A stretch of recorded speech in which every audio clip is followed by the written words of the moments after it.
Friends, मैं संतोष मिश्रा जेपीआईसी की online class में आपका पुनः स्वागत करता हूं। विद्यार्थियों, पहले चैप्टर को हमने पूरा पढ़ लिया है, उसका एक्सरसाइज आप लोग करते रहिए। जो भी क्वेश्चन आते हैं उसको आप लोग सॉल्व करते रहिए।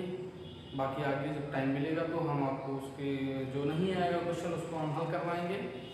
आज के सेशन में जो है हम दूसरे चैप्टर क्या हमारे आसपास के पदार्थ शुद्ध हैं इसके बारे में डिस्कस करेंगे, जिसमें हम शुद्ध पदार्थ और अशुद्ध पदार्थ के बारे में पहली बात जानते हैं। उसके बाद फिर क्या अशुद्ध पदार्थ है अशुद्ध पदार्थ है इसके बारे में जानेंगे। पहले हम जानते हैं पदार्थ। पदार्थ हमने पहले चैप्टर में भी पढ़ा है कि वह वस्तु या संसार की समस्त वस्तु जिसमें द्रव्यमान होता है और जिसमें जो स्थान घेरती है पदार्थ कहलाती है। पदार्थ के वर्गीकरण के बारे में इस चैप्टर में हम पढ़ेंगे। तो पदार्थ मुख्य रूप से दो भागों में बांटा गया है। पहला है शुद्ध पदार्थ और दूसरा है अशुद्ध पदार्थ। अशुद्ध पदार्थ पहला है शुद्ध पदार्थ, दूसरा अशुद्ध पदार्थ। शुद्ध पदार्थ में आपका आता है तत्व और यौगिक। शुद्ध पदार्थ हमारे कौन से आते हैं? तत्व और यौगिक आते हैं। और अशुद्ध पदार्थ में आता है हमारा मिश्रण। अशुद्ध पदार्थ में हमारा क्या आता है? मिश्रण। मिश्रण भी दो प्रकार का हो जाता है, एक समांगी मिश्रण और दूसरा विसमांगी मिश्रण।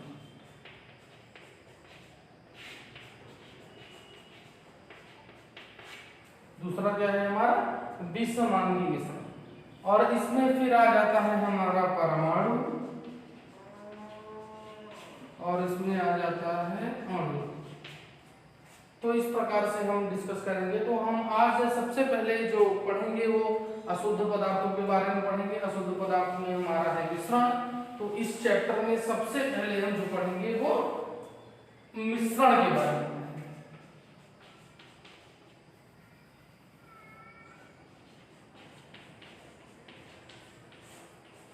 मिश्रण क्या होता है हम इसके बारे में सबसे पहले पढ़ेंगे।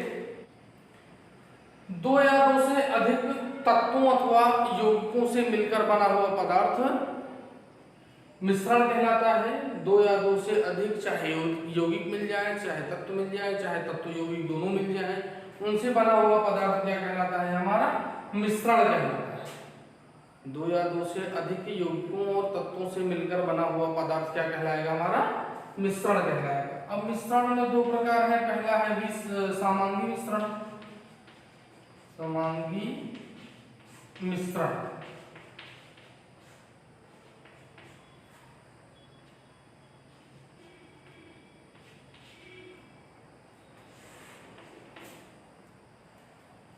वह मिश्रण जिसमें मिले हुए पदार्थ, वह मिश्रण जिसमें किन्हीं दो पदार्थों के अणु अलग अलग ना दिखाई पड़ते हों और एक दूसरे में समाहित हो जाते हों या एक दूसरे से मिल जाते हों, वह पदार्थ क्या कहलाता है? वह मिश्रण क्या कहलाता है? समांगी मिश्रण कहलाता है। जैसे हम अगर मान लीजिए कि चीनी और पानी का घोल बनाएं, तो इसमें क्या होता है कि जब हम चीनी और पानी का घोल बनाएंगे तो पानी अलग और चीनी अलग नहीं दिखाई पड़ता है। तो इस प्रकार का जो मिश्रण बनता है वो समांगी मिश्रण कहलाता है। तो समांगी मिश्रण के जो संघटक कण होते हैं या संघटक अणु होते हैं, उनमें चाहे आप पूरे मिश्रण में आप देख डालेंगे कि कहीं पर भी इनके जो संघटक अणु है, संघटक परमाणु है या संघटक कण है, उनको अलग अलग नहीं देखा जा सकता। इस समांगी मिश्रण कहलाता है। इस समय चाहे आप यहाँ से सैंपल ले लीजिए, चाहे यहाँ से सैंपल ले लीजिए, चाहे यहाँ से, चाहे यहाँ से, जब हम देखेंगे तो यहाँ जितनी मात्रा चीनी और पानी की यहाँ होगी उतनी ही मात्रा यहाँ होगी, उतनी ही मात्रा यहाँ होगी और उतनी ही मात्रा यहाँ होगी। अगर हम शरबत को एक बाल्टी में रख लें और अलग अलग जगहों से ड्रॉपर से अगर हम निकाल करके टेस्ट करें तो वो जितना मीठा इस जगह पर होगा उतना ही मीठा उस जगह पर होगा। अगर यह कैरेक्टरिस्टिक फीचर है तो समझ लीजिए कि वह हमारा क्या है, समांगी मिश्रण है। दूसरे प्रकार में आता है विषमांगी मिश्रण।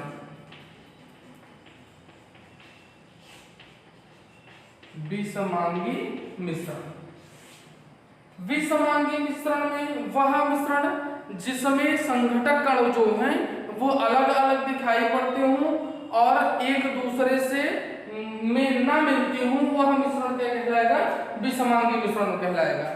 जैसे मिट्टी पानी का, बालू पानी का मिश्रण, तो इस प्रकार से अगर मिश्रण बनेगा तो वह जो है अलग अलग दिखाई पड़ेगा। और क्या होता है कि अगर मान लीजिए किसी बर्तन में हम रख देते हैं, मान लीजिए हम किसी बर्तन में जो है उस मिश्रण को रख देते हैं तो जो भारी कण होगा वो बर्तन की सतह पर बैठ जाएगा और जो हल्का कण होगा वो ऊपर तैरने लगता है। तो इसमें अगर हम कई जगहों से सैंपल निकालें तो इनकी जो है सांद्रता जो है वो सांद्रता में डिफरेंट आपको मिलेगा। यहाँ पर जो है ज्यादा गाढ़ा मिलेगा, यहाँ पर पानी सिर्फ मिलेगा, यहाँ पे सिर्फ रेत मिलेगी, यहाँ पे सिर्फ पानी मिलेगा। तो इस प्रकार से अगर हम अलग अलग जगहों पर जाएंगे तो इनकी सांद्रता में परिवर्तन, इनके जो है कलर में परिवर्तन, तो इस प्रकार के अगर गुण प्रदर्शित कर रहे हैं तो हमारा क्या होगा, विषमांगी मिश्रण होगा।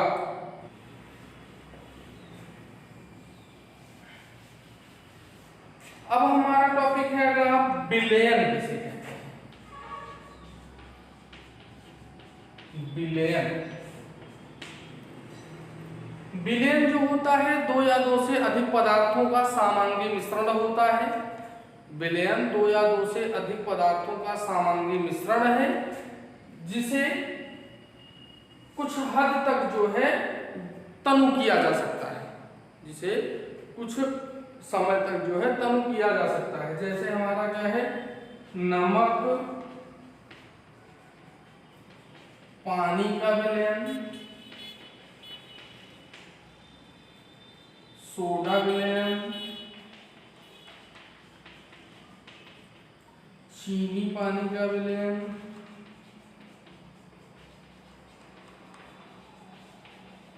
विलयन आदि।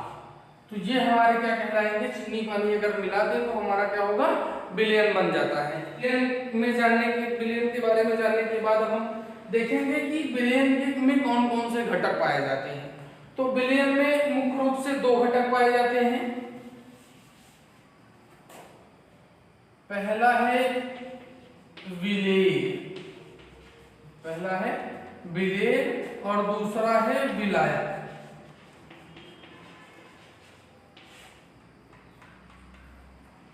विलेय और विलायक। तो हम सबसे पहले अगर विलेय के बारे में देखें तो विलयन का वह घटक, विलयन का वह घटक जिसकी मात्रा विलयन में कम होती है, जिसकी मात्रा विलयन में कम होती है, विलेय कहलाता है। विलयन का वह घटक जिसकी मात्रा विलयन में कम होती है वह क्या कहलाएगा, विलेय कहलाएगा। जैसे नमक और पानी के सामांगी विलयन में जो नमक होता है वो क्या होता है, विलेय होता है। नमक विलेय होगा, नमक को हम क्या कहेंगे, सोल्यूट कहेंगे। और विलयन का वह घटक, विलयन का वह घटक जो विलयन में अधिक मात्रा में उपस्थित रहता है, विलयन में अधिक मात्रा में उपस्थित रहता है, विलायक कहलाता है। अधिक मात्रा में उपस्थित रहता है, विलायक कहलाता है। जैसे चीनी और पानी के मिश्रण में, चीनी और पानी के विलयन में पानी विलायक का कार्य करता है, पानी विलायक का कार्य करता है। तो हम विलयन में, विलयन के दो मुख्य घटक हैं, विलेय और विलायक। विलेय किसे कहते हैं, विलायक किसे कहते हैं, इसके बारे में हम जान चुके हैं। अब हम देखते हैं कि विलयन के कितने प्रकार होते हैं। तो विलयन के दो मुख्य रूप से 2 प्रकार के होते हैं।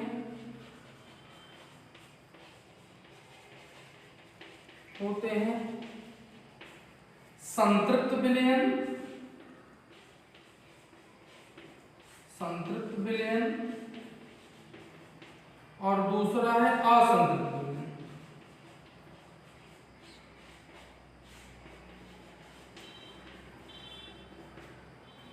संतृप्त विलयन और असंतृप्त विलयन। तो संतृप्त विलयन वह विलयन होता है, संतृप्त विलयन के बारे में अगर देखें हम, तो संतृप्त विलयन वह विलयन होता है जो किसी ताप पर, वह विलयन जिसमें निश्चित ताप पर विलेय की अधिकतम मात्रा घुली हो, संतृप्त विलयन कहलाता है। वह विलयन निश्चित ताप पर या स्थिर ताप पर किसी विलयन में विलेय की अधिकतम मात्रा जिसमें घुली होती है, वह क्या कहलाएगा, संतृप्त विलयन कहलाएगा। और निश्चित ताप पर किसी विलयन में यदि विलेय की मात्रा घोली जा सके या अधिकतम जो है जितनी मात्रा घोली जा सकेगी, वह क्या कहलाएगा, विलयन असंतृप्त विलयन कहलाएगा। निश्चित ताप पर किसी भी विलयन में विलेय की अधिकतम मात्रा यदि उपस्थित होती है तो वह क्या कहलाएगा, संतृप्त विलयन कहलाएगा। और किसी भी विलयन में निश्चित ताप पर यदि विलेय की मात्रा घोली जा सके तो वह विलयन क्या कहलाएगा, असंतृप्त विलयन कहलाएगा। तो फिर आता है विलयन के गुण। विलयन के गुण, तो विलयन का पहला गुण होता है कि विलयन के जो संघटक कण होते हैं वो अलग अलग नहीं दिखाई पड़ते, ये आकार में अति सूक्ष्म होते हैं, इसलिए इनको सामान्य आंखों से नहीं देखा जा सकता। तीसरा गुण होता है कि ये जो है मोनोक्रोमैटिक लाइट को जो है फैलाते नहीं है, बल्कि मोनोक्रोमैटिक लाइट से इनके बीच से सीधा निकल जाती हैं। तो ये सामान्य विलयन के गुण हैं। आज की क्लास में बस इतना ही। आपको इसके बारे में नोट्स प्रोवाइड करवा दिया जाएगा। आप नोट्स बनाइए, घर रहिए, सुरक्षित रहिए।